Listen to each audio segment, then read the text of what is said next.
Coming up in this episode, we complete the Indigenous round fixtures and see where we lay the land in the NRL.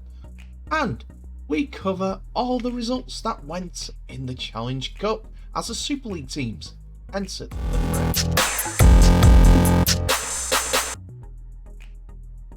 Hello ladies and gentlemen, and welcome back to the channel Held Dominance. Anthony here.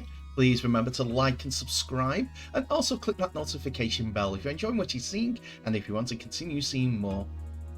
Well, what can you say? It's another week of rugby league all done and dusted, as round 13 in the round 12 in the NRL is completed. We'll go through that in a few moments, and also the Challenge Cup played on Friday, Saturday, and Sunday for round 6. Anyway, let's see how all the teams went on. Firstly, beginning with the NRL games that were played. Sunday saw 2 games between Canterbury Bankstown Bulldogs and Gold Coast Titans, while Manly Seagulls travelled to the Canberra Raiders for the final game of Indigenous Weekend. So how did all 4 teams go on in the NRL first of all? Well, first of all, we see the Bulldogs came away with the win, 20 points to 18 over the Titans side that have been doing quite well in recent weeks. David Fafita opened the scoring for the Titans on the 3rd minute before Joe Stimson went over on the 31st. In between those 2 tries, Tane Boyd converted a penalty, as well as the conversions for the 2 tries. 14-0 at half-time saw the Bulldogs come out in the second half with fresh impetus. Jake Averillo had his try converted from Matt Burton on the 43rd minute before Josh Adokar and Jacob Kiraz put the lead firmly in the... made it 14-all, should I say, due to the tries not being converted. Jaden Akambo scored on the 77th minute, which Burton did convert to give the victory to the Bulldogs. The second game, we went to the nation's capital as we saw the Canberra Raiders defeated off the Manly Seagulls, 42 points to 14.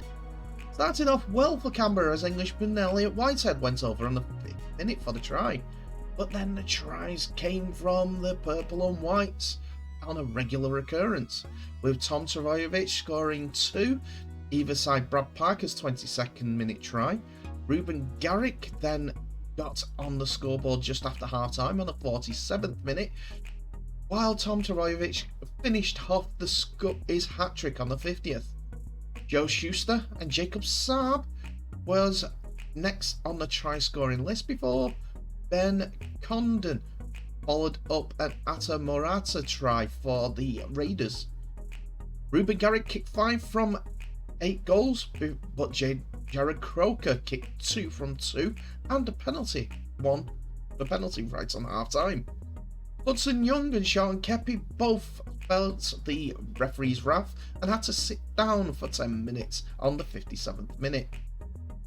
But it was Manly who came away with the win. So how does that look for the rest of the weekend's fixtures?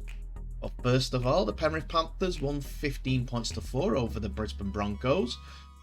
St George Illawarra Dragons beat the Roosters 24-22 in a fantastic game, before Parramatta Eel, who started a resurgence, winning 36 points to 16. Cronulla Sharks won 26 points to 6 over the Newcastle Knights, before the result of the weekend, in my view, West Tigers getting the victory 66 points to 18 over the Cowboys at the Litchfield Oval. The Dolphins went down 16 points to 24 to Melbourne Storm before those 2 Sunday results came our way. So how does the table look at this point? Well, quick look. With that, we see a 5-way tie for the top place now, with the Penrith Panthers going top on points scored. They are joined by the Bunnies, the Sharks, and the Storm, who equalled the point scoring with the Brisbane Broncos. Then it's close once again behind for the next 3 places, with the Dolphins, the Warriors, who had a bye weekend this week, and also the Canberra Raiders on 14 points. Raiders are doing quite well despite their loss last time out. But the win for Manly over the Raiders sees them go on to 9th position, with the Titans, the Roosters, the Knights all dropping points and moving down the table. But Parramatta Eels have joined North Queensland on 10 points, and so have the Canterbury Bankstown Bulldogs, who stay in 15 points on points scored. West Tigers are now above due to points scored due to their massive win St George Illawarra Dragons. The Dragons can't get any luck. They win and still lose a place. Now back to the Northern Hemisphere, as the Challenge Cup was played, where the Super League sides entered the fray. This is all before the new reimagining that IMG have for the Challenge Cup next year, which I'm sure we'll hear more about when the time comes. But anyway, let's have a look at who did what this weekend.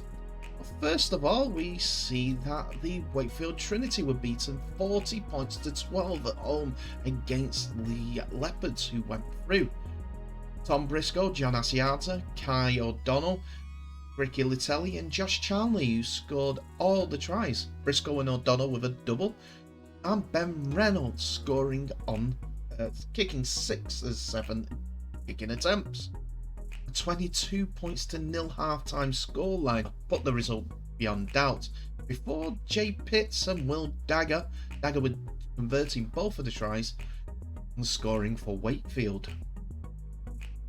Next we move on to the second game of Friday night, where we see St Helens beat Halifax Panthers 26 points to 6 at the Shea, live on Viaplay. Saints had Joey Lussick, Jake Wingfield, Tommy Makinson and Jack Wellsby to thank for their tries, 2 from their new number 9, with 3 from 5 conversions from Tommy Makinson.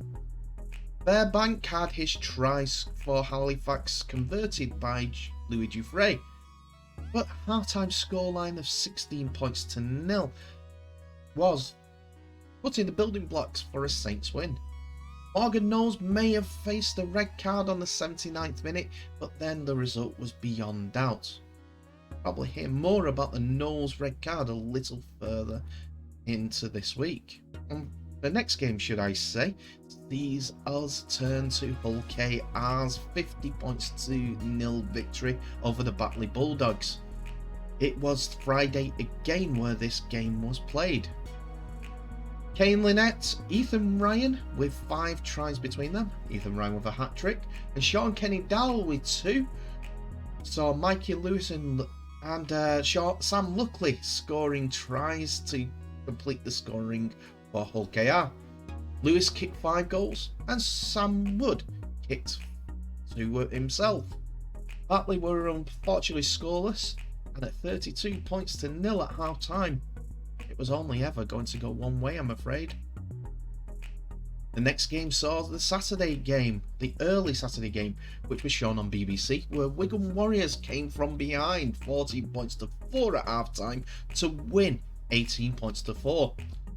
Holroyd, Newman and a conversion from Martin got the point scoring on the run, before Bevan French added his first try in the first half, before Reece Martin penalty made it 14 points to 4.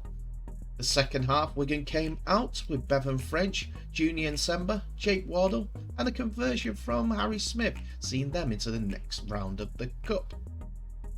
The following game saw Catalan's Dragons defeated at home against Warrington Wolves 14 points to 16.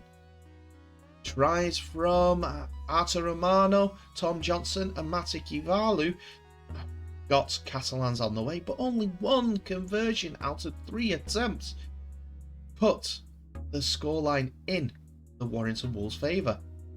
Warrington had Matty Ashton to thank for 2 tries and Matt Duffy for the last one.